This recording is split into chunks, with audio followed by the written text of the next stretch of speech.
Hey everyone, in this video I want to give a quick intro to how Eduflow works when you're participating as a learner.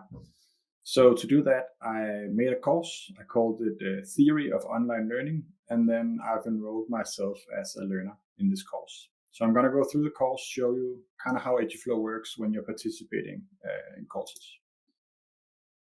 So in this course, the Theory of Online Learning, I have a few different activity types that I'm going to take you through. As you can see here, the activities are shown in the sidebar, and then they have a completion state. In this case, the activity is open. The next activity down here is locked, for example. So when I complete this activity, it will complete, and then I can move to the next one. In this first activity, it's a content activity. There's a welcoming me to the course. I can read that, and then I can mark it as complete when I'm done. I'll get a check mark, and I can move to the introduction activity. Then this activity is a discussion activity. I can only access it because I've finished the welcome activity. And in this activity, I have to post at least one topic and one comment. And I can see that I'm asked to introduce myself. So let's start by doing that. I'll click create topic. And then I will write about myself. So in this case, I'm pretending to be Søren Kierkegaard, who's a Danish philosopher. And then I'll write a little intro to myself here. Hey, my name is Søren. Looking forward to learning from everybody here. Pick the topic. And this means that I've done half of the work I have to do. Then the other thing I was supposed to do was to create a comment. So I'll go to somebody else's post here. Let's take Ernest Hemingway. Then I can see what Ernest wrote, and then I can see that somebody else actually already commented here. So Charles Dickens wrote something, and then I'll write my own comment here to Ernest to welcome him to the course. Post a comment.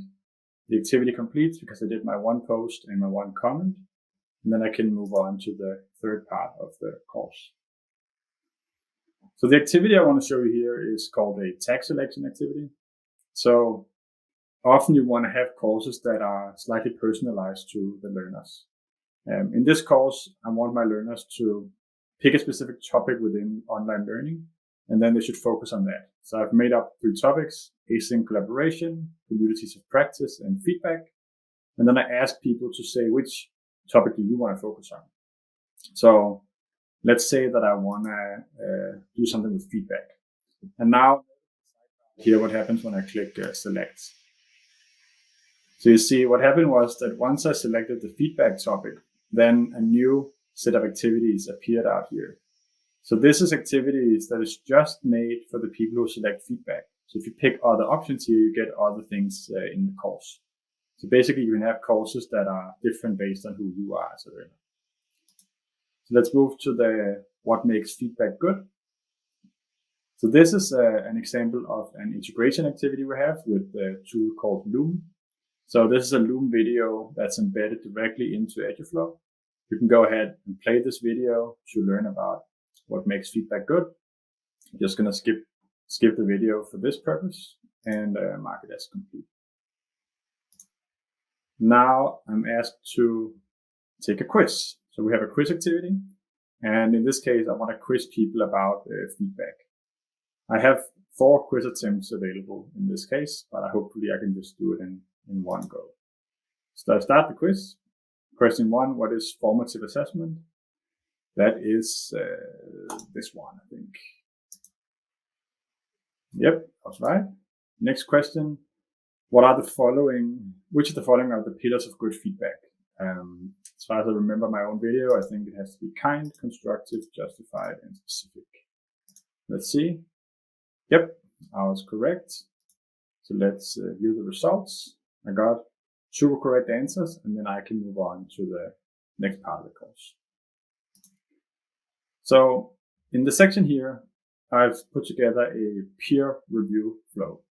So basically I'm asking people to write something, submit a submission, and then give each other feedback, and then read and reflect on that feedback.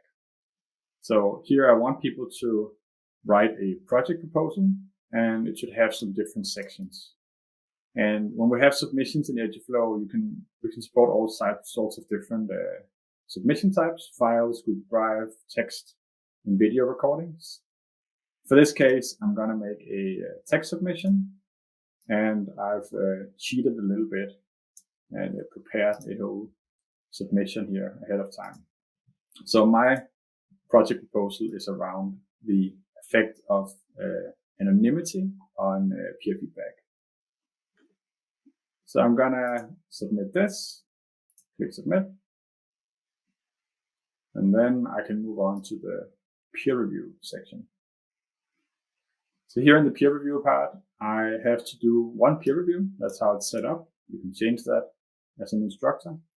And then I'll be allocated to somebody else's submission anonymously, and then I give it some feedback. So let's try to click review. Okay, so now I can see somebody else made a project proposal about the effect of resubmissions. And then the first thing I have to do is to decide if it includes all the relevant sections. So it has background, hypothesis, methodology, questions.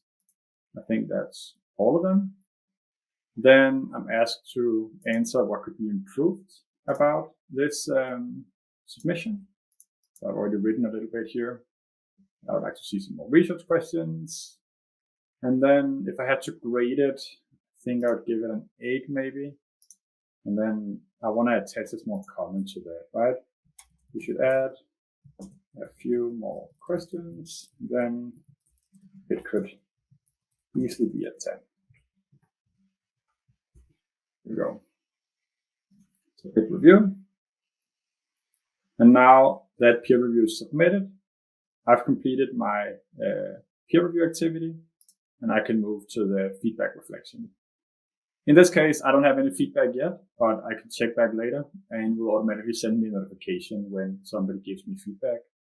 But luckily, I've set up the course so that already now, after having done my peer feedback, I can finish the course and get my certificate. So we have a certificate activity that will generate certificates for your learners. And if I click here, then we get a certificate. Perfect. So this is my certificate of completion. I can share it on LinkedIn. I can download it as a PDF, or I can just link to it here the way I want to. So that's all for taking a course on Eduflow as a learner. I hope you got a good understanding of the product. And if you have any questions, always just reach out to us.